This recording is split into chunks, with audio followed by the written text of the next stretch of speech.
So with this method, what I've done, because I work on an upright board, I tape my photo to the top using 3 bits of tape. There's 1, 2 and another one in that corner that you can't quite see. The reason I do that is because if it moves, if one of these pieces of tape move, I've got 2 other pieces of tape to keep it in place. If I used one piece, it would tilt like this, or even if I used one long piece, I've still only got one chance if something goes wrong. With this method, 3 pieces of tape, I've got 3 chances. So it just gives you a bit of extra security so your photo reference doesn't slip. And then I have a piece of graphite paper, not carbon paper, graphite paper underneath. And I'll just put a magnet either side there like that to keep it in place. My board is magnetic here. That's just a piece of MDF with a piece of self-adhesive magnetic sheet over the top. Now, when I trace, I use the best photo with this piece of paper here. This is on top quality photographic paper, so I get a really good crisp image, the best I can have. And sometimes I use the image from my phone as well. When things are a little blurry, I use that as well to help me get an accurate image. So I'm not just tracing from here, I'm also looking at this whilst I'm doing it. Now, her eyes are lovely and big and bold, but on this thinner paper that isn't photo quality paper, you can lose some definition. You can see how detailed that is compared to that. So you do lose something, so you have to be a little careful when you're tracing. Now, I'm not just going to go, oh, here's an eye, and like that. I'm not going to create a shape like that. Let me show you what I mean. I'm not going to do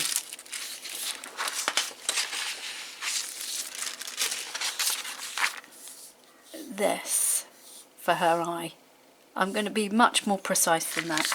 There is an art to tracing as well as an art to doing the pastel.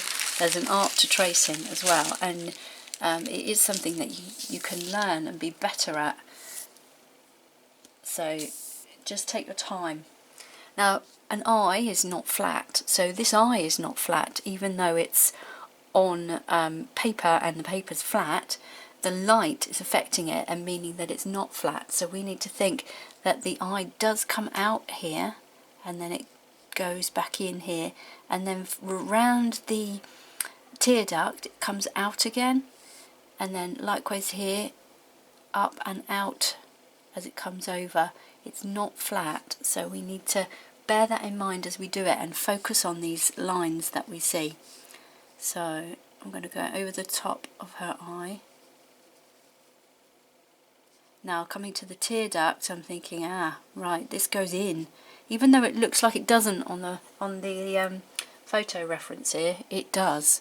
So I'm going to make it go in and out again, and then across here, and I'm going in to her eye here, in between the her eyeball and the skin, her bottom eyelid. And then I'm going to check what I've done. Is that clear enough? Can I see it? Just about. That's good. That's what you want. Just about. Just enough to see it. Got a fairly sharp pencil here. It's just a HB pencil. You don't want anything that's going to cause you to have a really dark line. So a soft pencil would be better than a hard one. Okay, we've just got that coming through, so that's okay. And I'm going to put her iris in.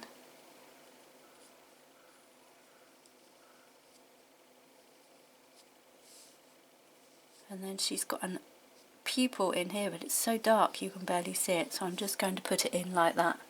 and then check again to make sure I've got everything. Okay, that's looking good. And then back to her tear duct again and make sure I get that in. And a few eyelashes coming across there.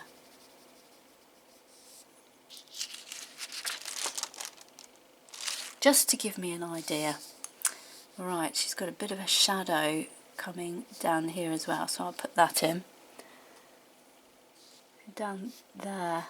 So on here you can't see that shadow so well, but if you look at the photo reference, there it is. Nice shadow. Okay, so the other eye. So again we've got this tear duct, but it looks like a different angle this side.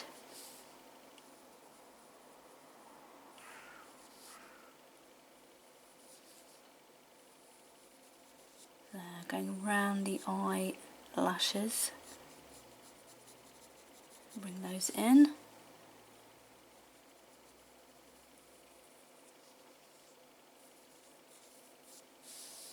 There, and now we've got her eyebrows. We don't want to put much on here, we just want to give a sense of where they are, kind of where they start and the shape.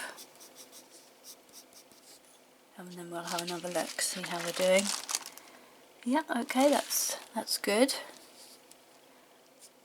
And when you finish this, you really want to have a good look at your line drawing and say, can you see her? Can you see her character in her? Can you see these beautiful eyes? Do they look like her eyes? Because if they don't, your painting will never look like her. So you have to be accurate. Now, the nose on this version is not too clear. It sort of disappears here, so you're going to have to look at your good copy on photographic paper, or perhaps your on your digital device, and see how that nose works.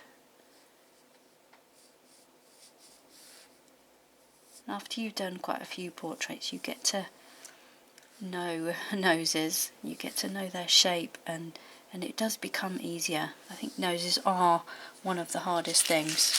Keep checking you're not pressing too hard, or you've pressed hard enough. And she's got some light on her nose, and that is important, because if we don't capture that light, she's going to have a very flat nose. And then just here, there's a highlight right there. That's the brightest highlight on her nose. And then that area is shadow there. She's got little creases in her corner of her mouth.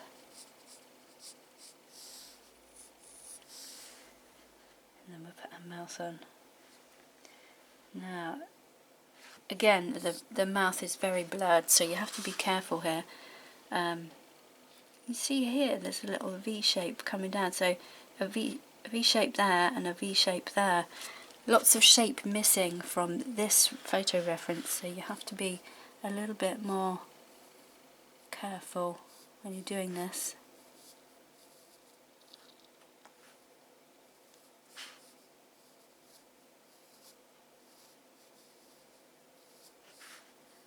So we'll put that lovely little V shape in.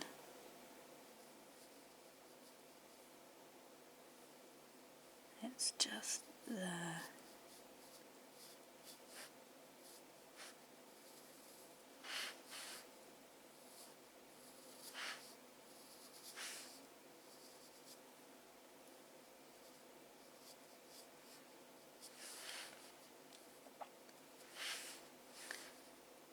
And we've got her lips now.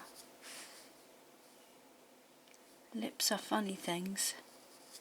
You think you've got the edge of the lip and then you haven't, so just be careful as you go around here, because there's the edge of her lip, but then there's the way her lip comes forward creates this extra bit of light underneath, so just pay attention to that.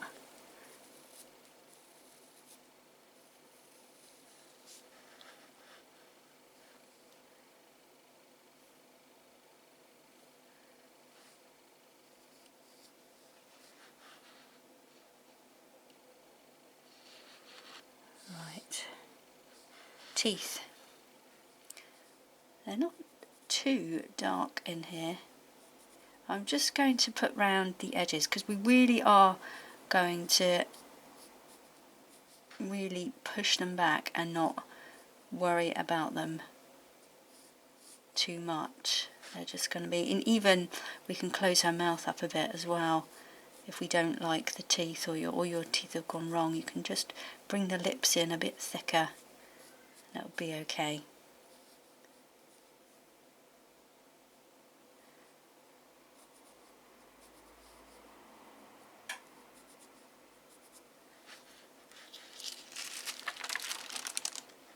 Okay. And I'll put the side of her head in next.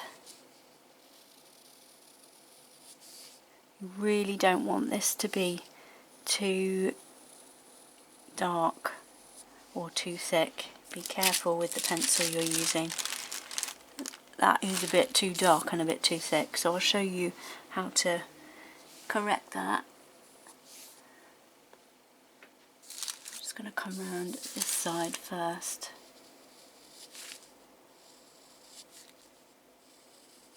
I'm pressing a bit softer now.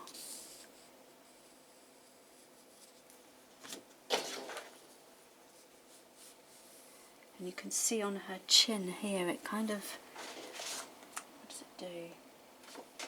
So you can see her chin here, and it comes across like this, and then this is under her chin.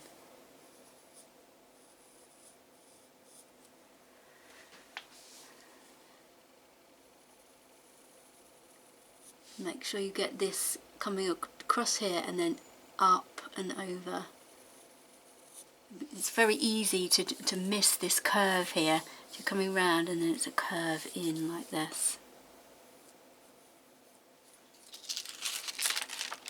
There we go, we got the curve. Right, that's the main features.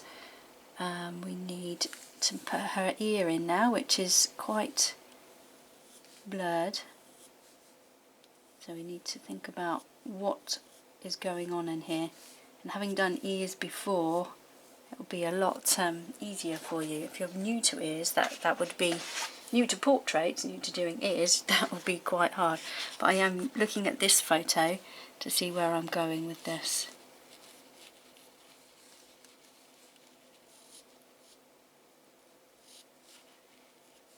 And this would possibly be an instance where I'd use my phone to look at the device digitally to see what's going on.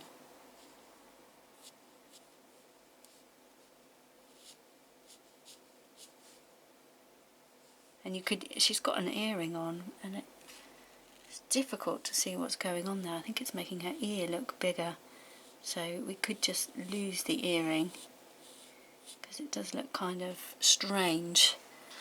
It's difficult. It looks like that is part of her earring that's going up too high, so that's why I'm thinking about not putting the earring in at all.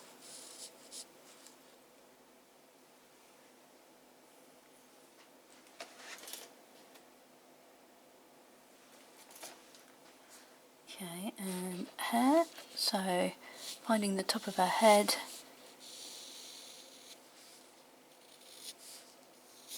That's a little scrunchy that's rolled up. She's got some hair coming out the side here and the light's catching that, so that's nice. All of this direction we need to get on, and her parting.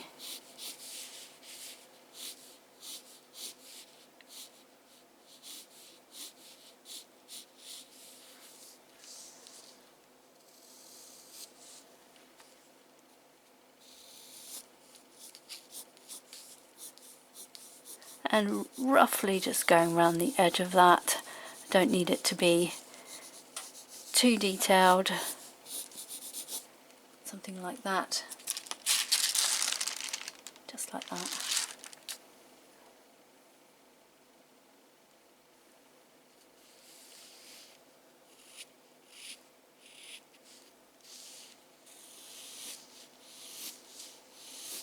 Just doing sweeping marks.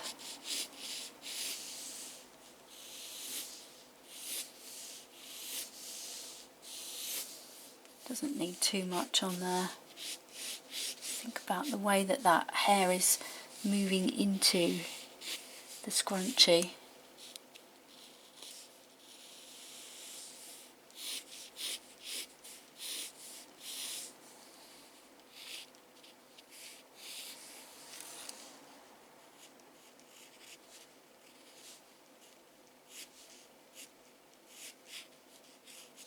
I'm just sort of making that up there because I can't really see what's going on, so I'm just doing something similar to this side.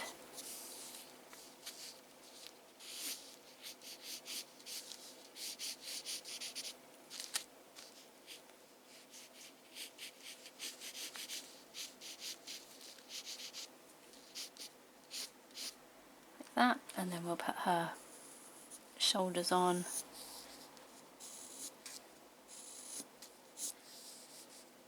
And the neck, crease in her neck.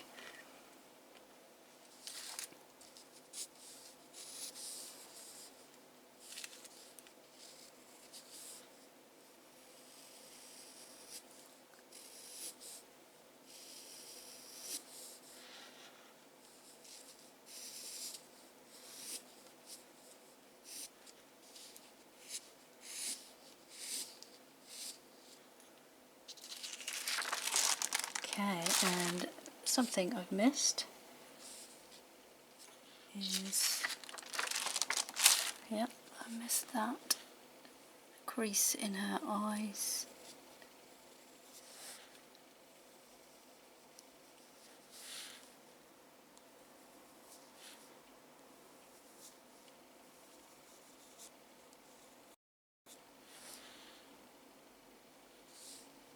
Okay, and then just going to bring that across there, the side of her face. A few lashes on.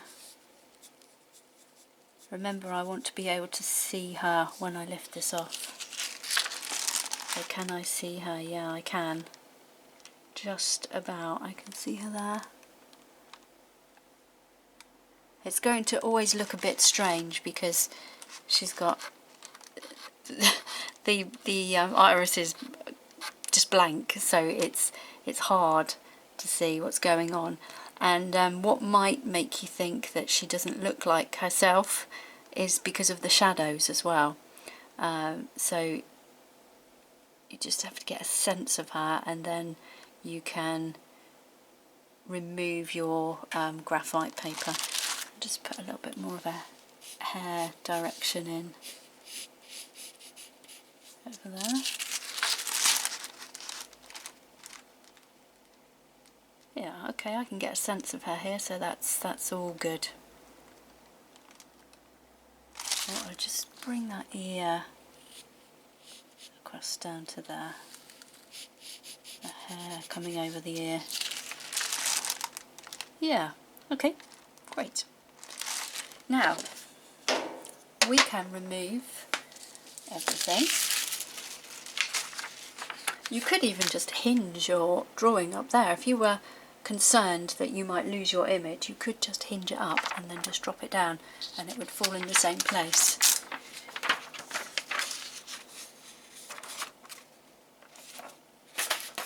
Now, next thing I said I'd show you was how to knock the lines back if you've done them too thick, because some of these I have done a bit thick.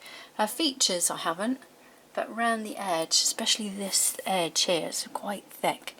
So you can just get a piece of putty rubber and knock the line back. You see how that's being knocked back there? Now if this was carbon paper, you'd have a big issue and it just would not budge. Carbon paper is cheap, but it's not the best. I really do think it's worth investing in proper graphite paper, or if you like trace down, that's another option. I don't really like that.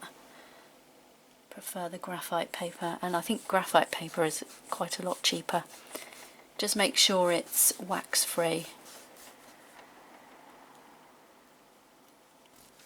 pastel and wax do not mix. There you go. So that's just knocked it all back a bit, which is what we want. Now if you were leaving the background plain, you would want to be very careful when you're rubbing out, because sometimes it can create marks depending on how clean your bit of rubber is. So you do need to think about that and just be a little bit careful when you do this.